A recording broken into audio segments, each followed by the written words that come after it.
Par le président Donald Trump comme son conseiller principal pour l'Afrique, M. Massad Boulos a choisi la République démocratique du Congo comme sa première destination pour une mission diplomatique qui doit l'amener dans quelques pays de l'Afrique de l'Est.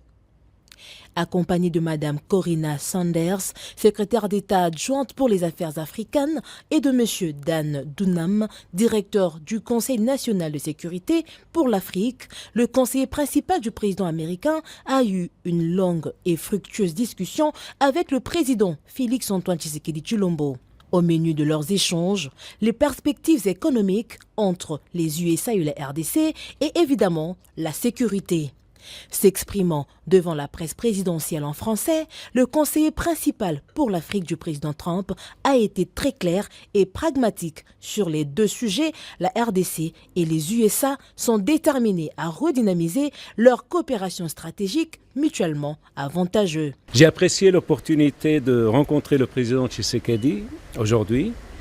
Nous avons abordé plusieurs sujets, notamment le développement des relations commerciales entre les États-Unis et la RDC. Vous avez entendu parler d'un accord sur les minéraux. Nous avons pris connaissance de la proposition de la RDC et je suis heureux d'annoncer que le président et moi avons convenu d'une voie à suivre pour son élaboration.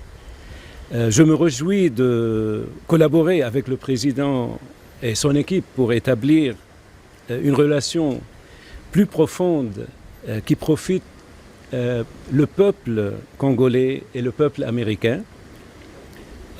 Stimuler les investissements du secteur privé américain en RDC, notamment dans le secteur minier, est un objectif commun qui contribue à la prospérité de nos deux pays. Bien sûr, nous avons besoin d'un environnement plus propice aux affaires pour atteindre cet objectif.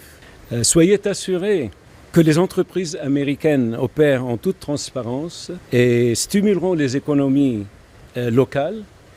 Il s'agit d'investissements de plusieurs milliards de dollars. Il s'agit d'emplois de dizaines de milliers de personnes. Il s'agit de transferts de connaissances. Il s'agit d'investissements dans l'infrastructure du pays, mais il ne peut y avoir de prospérité économique sans sécurité. Donc, nous avons également discuté du conflit de l'Est de la RDC. Les États-Unis restent déterminés à soutenir la fin du conflit dont l'Est, et nous discutons des prochaines étapes avec nos partenaires congolais.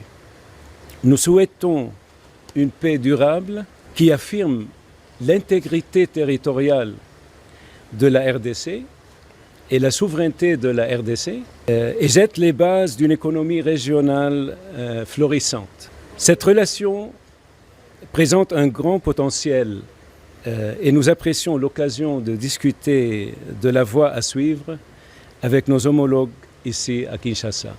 Un engagement